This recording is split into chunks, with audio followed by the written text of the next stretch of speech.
नमस्कार दोस्तों, आपके अपने चैनल प्योरिटी ऑफ लाइफ में मैं नीलम शुक्ला आपका बहुत बहुत स्वागत करती हूँ। दोस्तों, आज मंगलवार का दिन है और भौम प्रदोष का व्रत है।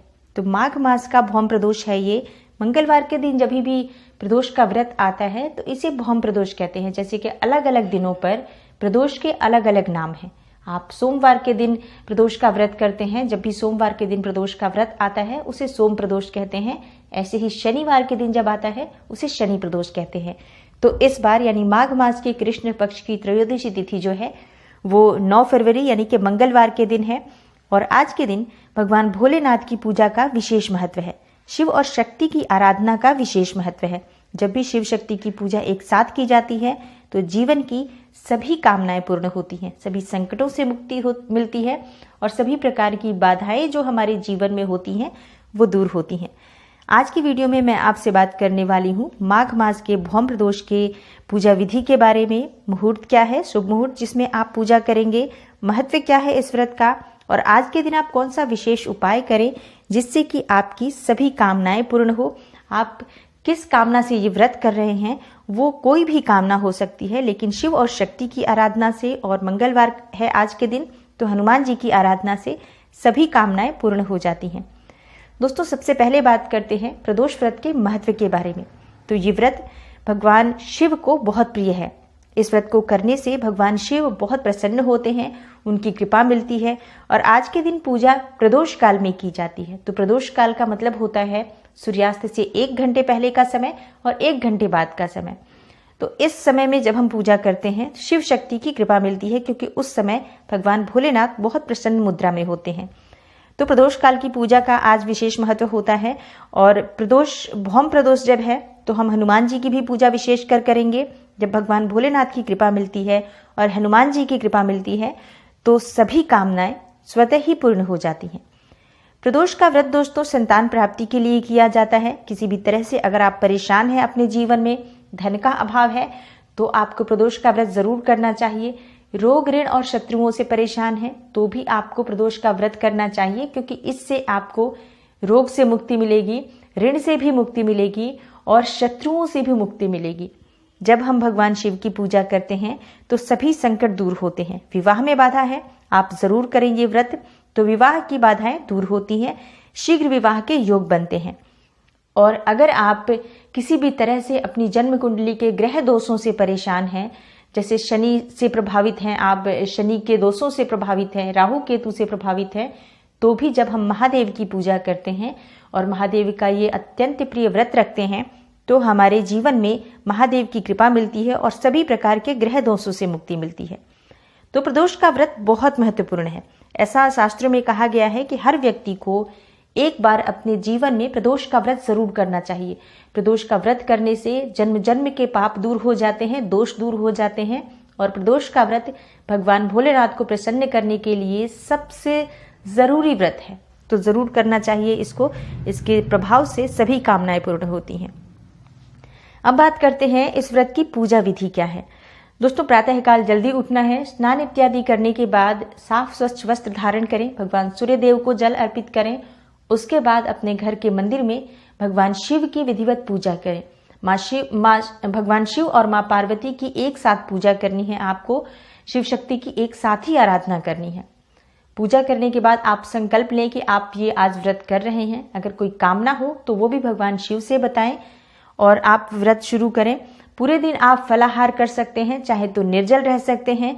और शाम के समय आप भगवान शिव की पूजा करते हैं प्रदोष काल में, उसके बाद आप चाहे तो मीठा भोजन ग्रहण कर सकते हैं। नमक नहीं खाना है, इस बात का विशेष ध्यान रखें। अच्छा, बहुत से लोग पूछते हैं सेंधा नमक खा सकते हैं? जी नहीं, सेंधा नमक नहीं खा सकते हैं। आपको मीठा भोजन ही करना चाहिए, इसमें नमक का प्रयोग नहीं करना चाहिए, किसी भी व्रत में नहीं करना चाहिए।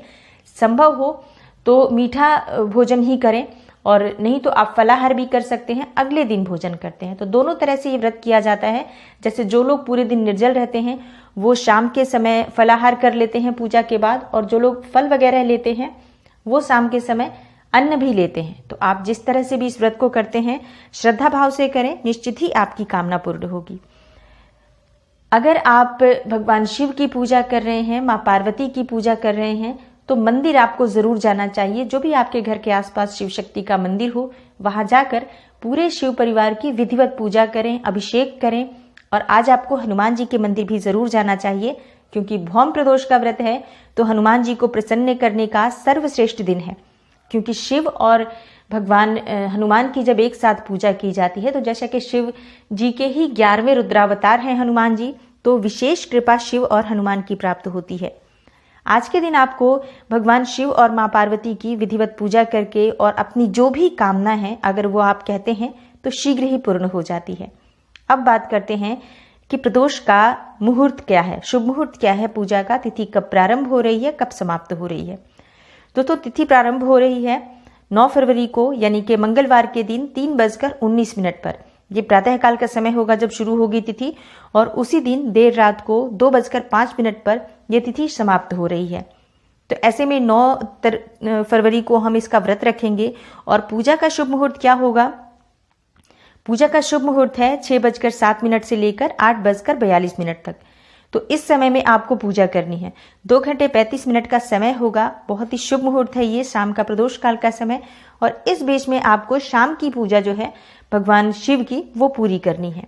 भगवान शिव को आज बिल्व पत्र अर्पित करना ना भूलें। आपको बिल्व पत्र जरूर अर्पित करना चाहिए। उस पर ओम नमः शिवाय लिखकर अगर आप 21 बिल्व पत्र भगवान शिव को अर्पित करते हैं तो शीघ्र ही आपकी कामना पूर्ण होती है। तो जो भी आपके घर के पास मंदिर है, वहां जाकर आप भगवान शिव को ये 21 बिल्व पत्र ओम नमः शिवाय लिखकर जरूर अर्पित करें। और मन में आपकी जो भी कामना हो वो आप भगवान शिव से कहें, मां पार्वती से कहें, नंदी के कान में कहें, और शीघ्र ही आपकी कामना पूर्ण होगी। नंदी के कान में अगर आप आज के दिन 11 बार ओम नमः शिवाय बोलते हैं, तब भी आपकी कामना बहुत ही शीघ्र पूर्ण होती है। दोस्तों आज के दिन आपको कौन सा विशेष उपाय करना चाहिए जिससे कि आपको भगवान शिव की कृपा मिले? अगर आप रोग से परेशान हैं, ऋण से परेशान हैं, तो शीघ्र ही आपको इससे मुक्ति मिले। और अगर आप धन के अभाव में हैं, तो अपार धन संपदा चाहते हैं, तो आपको ये प्रयोग जरूर करना चाहिए। इससे आपके जीवन में धन का आगमन होता है, व्यापार की वृद्धि होती है। क्या करना है आपको? जब आप भगवान शिव का अभिषेक कर रहे हैं प्रातःकाल उनके मंदिर जाकर, तो वहां पर अभिषेक के बाद आपको लाल मसूर की दाल अर्पित करनी चाहिए। इससे ऋण से मुक्ति मिलती है, संकटों का नाश होता है और घर में धन का आगमन होता है, अपार धन संपदा का आगमन होता है। आज के दिन आपको हनुमान जी को प्रिय भोग जरूर अर्पित करना चाहिए। हनुमान जी का प्रिय भोग क्या है? दोस्तों आटे और गुड़ को मिलाकर जो लड्डू तैयार किया जाता है, जिसे रोट लड्डू कहते हैं। मोटी सी रोटी आप बना लें और जब वो ठंडी हो जाए उसे आप मिक्सी में भी घुमा सकते हैं और वो टूट जाती है छोटे छोटे टुकड़ों में। उसके बाद आप उसमें थोड़ा सा शक्कर मिलाकर, गुड़ का शक्कर मिलाकर उसके लड्डू बनाएं और हनुमान जी को अर्पित करें। ये बहुत ही प्रिय है हनुमान जी को, और इस भोग से हनुमान जी बहुत प्रसन्न होते हैं और उनकी कृपा से आपके जीवन की सभी जो परेशानियां हैं वो दूर होती हैं। और आपकी कामना चाहे संतान प्राप्ति की हो, धन प्राप्ति की हो, या फिर आप शत्रुओं से घिरे हों, रोगों से घिरे हों, सभी प्रकार की कामना पूर्ण होती है इस उपाय को करने से। तो ये भौम प्रदोष है, बहुत ही शुभ योग है, जरूर करें ये उपाय। और उम्मीद करती हूँ कि आपको आज की वीडियो जरूर अच्छी लगी होगी। वीडियो अच्छी लगी है तो लाइक कीजिए, ज़्यादा से ज़्यादा इस वीडियो को शेयर कीजिए। चैनल पर नए हैं तो चैनल को सब्सक्राइब जरूर कीजिए और बेल बटन को प्रेस कर लीजिए। इससे ये होगा कि इस तरह की कोई भी वीडियो आपसे मिस नहीं होगी। मैं मिलती हूँ आपसे अगली वीडियो में, तब तक के लिए नमस्कार।